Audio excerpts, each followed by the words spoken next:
ഈശോമിശിഹായ്ക്ക് സ്തുതിയായിരിക്കട്ടെ.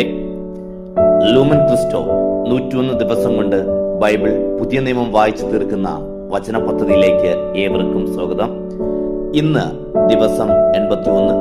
2 കോറിന്തോസ് അധ്യായങ്ങൾ 3, 4, 5 എന്നിവയാണ് നാം ഇന്ന് വായിക്കുന്നത്.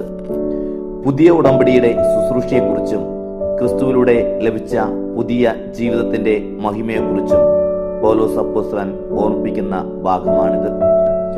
ഉടമ്പടിയുടെ ശുശ്രൂഷകർ, ഞങ്ങൾ വീണ്ടും ആത്മപ്രശംസ ചെയ്യാൻ തുടങ്ങുകയാണോ? മറ്റു ചിലർക്കെന്ന പോലെ ഞങ്ങൾക്ക് നിങ്ങളുടെ പേർക്കോ നിങ്ങളിൽ നിന്നോ ശുപാർശ കത്തുകൾ ആവശ്യമുണ്ടോ? ഞങ്ങളുടെ ഹൃദയങ്ങളിൽ എഴുതപ്പെട്ടതും സകല മനുഷ്യരും അറിയുകയും വായിക്കുകയും ചെയ്യുന്നതുമായ ഞങ്ങളുടെ കത്ത് നിങ്ങൾ തന്നെയാണ്. മഷി കൊണ്ടല്ല, ജീവിക്കുന്ന ദൈവത്തിന്റെ ആത്മാവ് കൊണ്ട്, കൽപ്പലകളിലല്ല, മനുഷ്യരുടെ ഹൃദയഫലങ്ങളിൽ ഞങ്ങൾ ശുശ്രൂഷ വഴി എഴുതപ്പെട്ട ക്രിസ്തുവിന്റെ കത്താണ് നിങ്ങളെന്ന് വെളിപ്പെടുന്നു. ഇപ്രകാരമുള്ള മനോധൈര്യം ക്രിസ്തു വഴി ദൈവസന്നിധിയിൽ ഞങ്ങൾക്കുണ്ട്. ഞങ്ങൾ തന്നെ എന്തെങ്കിലും മേന്മയുള്ളതായി അവകാശപ്പെടാൻ ഞങ്ങൾ യോഗ്യരല്ല. ഞങ്ങളുടെ കഴിവ് ദൈവത്തിൽ നിന്നാണ്. അവൻ ഞങ്ങളെ പുതിയ ഉടമ്പടിയുടെ അക്ഷരത്തിൻ്റെതല്ല, ആത്മാവിന്റെ ശുശ്രൂഷകരാകാൻ യോഗ്യരാക്കി. എന്തെന്നാൽ അക്ഷരം കൊല്ലുന്നു, ആത്മാവ് ജീവിപ്പിക്കുന്നു. ശിലകളിൽ അക്ഷരങ്ങളാൽ രേഖപ്പെടുത്തപ്പെട്ട മരണ ശുശ്രൂഷ തേജസ്സിലാണ് വന്നത്. ആ തേജസ് മങ്ങിക്കൊണ്ടിരുന്നപ്പോൾ പോലും മോശയുടെ മുഖതേജസ് പോലും ഇസ്രായേൽ മക്കൾക്ക് അവന്റെ മുഖത്തേക്ക് നോക്കാൻ കഴിഞ്ഞിരുന്നില്ല. അങ്ങനെയെങ്കിൽ ആത്മാവിൽ ശുശ്രൂഷ എത്രയേറെ തേജസ്സുറ്റതായിരിക്കും. എന്തുകൊണ്ടെന്നാൽ ശിക്ഷാവിധിയുടെ ശുശ്രൂഷ തേജോമയമായിരുന്നെങ്കിൽ നീതിമൽക്കരണത്തിന്റെ ശുശ്രൂഷ അതിനേക്കാൾ കൂടുതൽ തേജോമയമായിരിക്കണം. ഒരിക്കൽ തേജോമയമായിരുന്നത് അതിനെ അധിക്ഷേപിക്കുന്ന മറ്റൊരു തേജസ് മൂലം നിഷ്പ്രഭമായി തീർന്നു. മങ്ങി മറഞ്ഞു പോയത് തേജസ്സുള്ളതായിരുന്നെങ്കിൽ നിലനിൽക്കുന്നത് തീർച്ചയായും അതിനേക്കാൾ തേജസ്സുള്ളതായിരിക്കണം. ഈ ദൃശ്യമായ പ്രത്യാശ ഞങ്ങൾക്കുള്ളതുകൊണ്ട് ഞങ്ങൾ നല്ല ധൈര്യമുള്ളവരാണ്. മങ്ങിക്കൊണ്ടിരുന്ന തേജസ്സിന്റെ തിരോധനം ഇസ്രായേൽ മക്കൾ ദർശിക്കാതിരിക്കാൻ വേണ്ടി മുഖത്ത് മൂടുപടം ധരിച്ച മോശയെ പോലെയല്ല ഞങ്ങൾ. അവരുടെ മനസ്സ് കഠിനമാക്കപ്പെട്ടിരിക്കുന്നു. അവർ പഴയ ഉടമ്പടി വായിക്കുമ്പോൾ അതേ മൂടുപടം ഇന്നും നീക്കപ്പെടാതെ നിലവിലുണ്ട്. എന്നാൽ ക്രിസ്തുവിലൂടെ മാത്രമാണ് അത് നീക്കപ്പെടുന്നത്. അതെ, ഇന്നും മോശ വായിക്കപ്പെടുമ്പോഴെല്ലാം അവരുടെ ഹൃദയത്തിന് മുകളിൽ ഒരു മൂടുപടം കിടക്കുന്നുണ്ട്. എന്നാൽ ഒരാൾ എപ്പോഴെങ്കിലും കർത്താവിലേക്ക് തിരിയുമ്പോൾ ആ മൂടുപടം നീക്കപ്പെടുന്നു.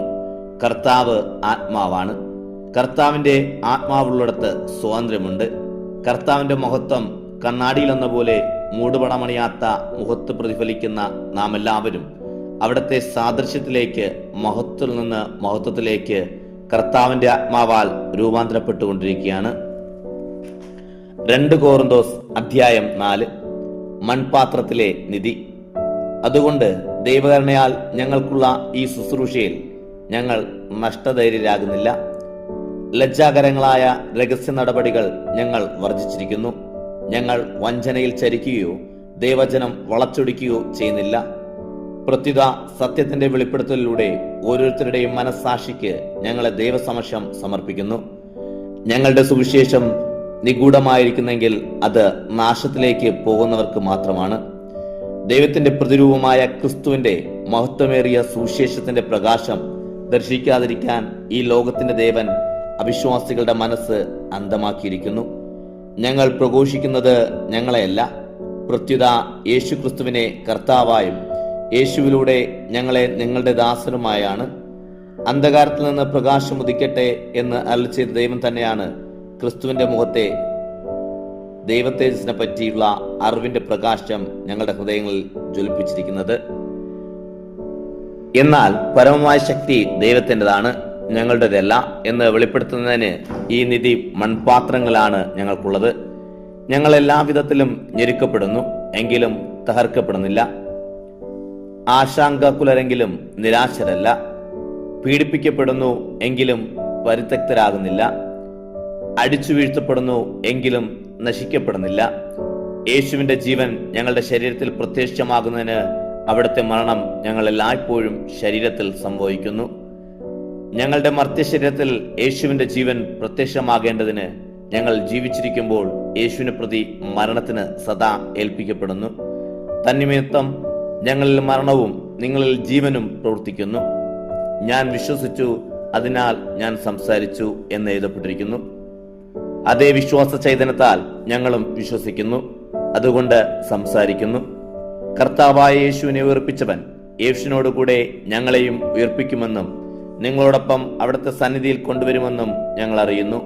ഇവയെല്ലാം നിങ്ങൾക്ക് വേണ്ടിയാണ്, കൂടുതൽ കൂടുതൽ ആളുകളിൽ കൃപ സമൃദ്ധമാകുന്നത് വഴി ദൈവമഹത്വത്തിന് കൃതജ്ഞത വർദ്ധിക്കുന്നു. അനശ്വരതയിലുള്ള പ്രത്യാശ. ഞങ്ങൾ അധൈര്യരാകുന്നില്ല. ഞങ്ങളിലെ ബാഹ്യ മനുഷ്യൻ ക്ഷയിച്ചുകൊണ്ടിരിക്കുകയാണെങ്കിലും ഞങ്ങളിലെ ആന്തരിക മനുഷ്യൻ അനുദിനം നവീകരിക്കപ്പെടുന്നു. ഞങ്ങളുടെ ക്ഷണികവും നിസ്സാരവുമായ ക്ലേശങ്ങൾ അമേയമായ മഹത്വത്തിന്റെ നിതാന്തമായ ഗാംഭീര്യം ഞങ്ങൾക്കായി ഒരുക്കുന്നു. ദൃശ്യമായവയല്ല, അദൃശ്യമായവയാണ് ഞങ്ങൾ നോക്കിക്കൊണ്ടിരിക്കുന്നത്. ദൃശ്യമായവ നശ്വരങ്ങളാണ്, അദൃശ്യമായവ അനശ്വരങ്ങളും. 2 കൊരിന്തോസ് അധ്യായം 5. ഞങ്ങളുടെ ഭൗമിക അനുഭവമാകുന്ന കൂടാരം നശിച്ചു പോകുമെങ്കിലും കരങ്ങളാൽ നിർമ്മിതമല്ലാത്തതും ശാശ്വതവും ദൈവത്തിൽ നിന്നുള്ളതുമായ ഭവനം സ്വർഗത്തിൽ ഞങ്ങൾക്കുണ്ടെന്ന് ഞങ്ങൾ അറിയുന്നു. വാസ്തവത്തിൽ ഞങ്ങൾ ഇവിടെ നെടുവേർപ്പെടുകയും സ്വർഗീയ വസതി ധരിക്കാൻ വെമ്പൽ കൊള്ളുകയുമാണ്. അത് ധരിക്കുമ്പോൾ ഞങ്ങൾ നഗ്നരായി കാണപ്പെടുകയില്ല. ഈ കൂടാരത്തിലായിരിക്കുമ്പോൾ തന്നെയും ഞങ്ങൾ ഉത്കണ്ഠാകുലരായി നെടുവേർപ്പെടുന്നു. മൃദുവക്ഷകമായത് ജീവനാൽ ഗ്രസിക്കപ്പെടേണ്ടതിന് പഴയത് ഉരിഞ്ഞു കളയാനല്ല, പുതിയത് ധരിക്കാനാണ് ഞങ്ങൾ ആഗ്രഹിക്കുന്നത്. ഈ ലക്ഷ്യത്തിന് ഞങ്ങളെ ഒരുക്കിയത് ആത്മാവിനെ അച്ചാരമായി ഞങ്ങൾക്ക് നൽകിയ ദൈവമാണ്. ഞങ്ങൾ എല്ലായ്പ്പോഴും ധൈര്യമുണ്ട്. ഞങ്ങൾ ശരീരത്തിൽ വസിക്കുന്നിടത്തോളം കാലം കർത്താവിൽ നിന്ന് അകലെയാണെന്ന് ഞങ്ങൾ അറിയുന്നു. എന്തെന്നാൽ ഞങ്ങൾ നടക്കുന്നത് വിശ്വാസത്തിലാണ്, കാഴ്ചയാലല്ല. ഞങ്ങൾക്ക് ധൈര്യമുണ്ട്. ശരീരത്തിൽ നിന്ന് അകന്നിരിക്കാനും കർത്താവിനോട് അടുത്തിരിക്കാനും ഞങ്ങൾ ആഗ്രഹിക്കുന്നു. അടുത്തായാലും അകലെയായാലും അവിടുത്തെ പ്രസാദിപ്പിക്കുക എന്നതാണ് ഞങ്ങളുടെ ലക്ഷ്യം. എന്തുകൊണ്ടെന്നാൽ ഓരോരുത്തരും ശരീരത്തിലൂടെ ചെയ്തിട്ടുള്ള നന്മതിന്മകൾക്ക് പ്രതിഫലം സ്വീകരിക്കുന്നതിന് നാം എല്ലാവരും ക്രിസ്തുവിന്റെ ന്യായാസനത്തിന് മുമ്പിൽ നിൽക്കേണ്ടി വരും. രമ്യതയുടെ ശുശ്രൂഷ. കർത്താവിന് ഭയമുള്ളത് കൊണ്ടാണ് തന്നെയാണ് ഞങ്ങൾ ജനങ്ങളെ പ്രേരിപ്പിക്കുന്നത്. ഞങ്ങൾ ദൈവത്തിന് വെളിവാക്കപ്പെട്ടവരാണ്. അത് നിങ്ങളുടെ മനസ്സാക്ഷിക്കും വെളിപ്പെടുത്തപ്പെട്ടിട്ടുണ്ടെന്ന് ഞാൻ പ്രത്യാശിക്കുന്നു. ഞങ്ങൾ വീണ്ടും ഞങ്ങളെ തന്നെ നിങ്ങളുടെ മുൻപാകെ പുകഴ്ത്തുകയില്ല.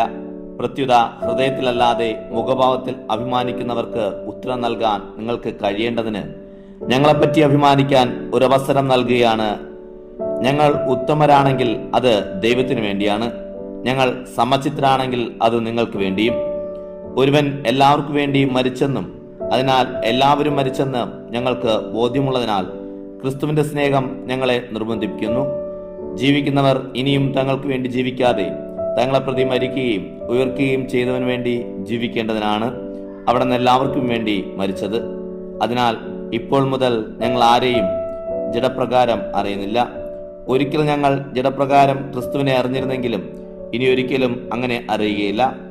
ക്രിസ്തുവിലായിരിക്കുന്നവൻ പുതിയ സൃഷ്ടിയാണ്. പഴയത് കടന്നുപോയി, ഇതാ പുതിയത് വന്നു കഴിഞ്ഞു.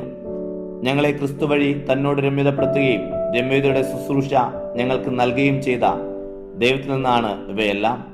ദൈവം മനുഷ്യരുടെ തെറ്റുകൾ അവർക്കെതിരായി പരിഗണിക്കാതെ രമ്യതയുടെ സന്ദേശം ഞങ്ങളെ വരമേൽപ്പിച്ചുകൊണ്ട് ക്രിസ്തു വഴി ലോകത്തെ തന്നോട് രമ്യപ്പെടുത്തുകയായിരുന്നു.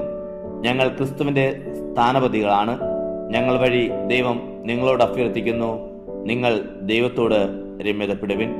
ഇതാണ് ക്രിസ്തുവിന്റെ നാമത്തിൽ ഞങ്ങൾ നിങ്ങളോട് അപേക്ഷിക്കുന്നത്. എന്തെന്നാൽ അവനിൽ നാം എല്ലാവരും ദൈവത്തിന്റെ നീതി ആകേണ്ടതിന് പാവം അറിയാത്തവനെ ദൈവം നമുക്ക് വേണ്ടി പാവമാക്കി. ഇന്നത്തെ വായന ഇവിടെ അവസാനിക്കുമ്പോൾ നമ്മുടെ ബലഹീനതകളിൽ ക്രിസ്തുവിന്റെ ശക്തി വെളിപ്പെടുന്നു. അവനിൽ നാം പുതിയ സൃഷ്ടിയായി മാറിയതിനാൽ ലോകത്തോട് ദൈവത്തിന്റെ സ്നേഹം പങ്കുവച്ച് അനുരഞ്ജനത്തിന്റെ ദൂതന്മാരായി ജീവിക്കാം. ദൈവത്തിന് മഹത്വം.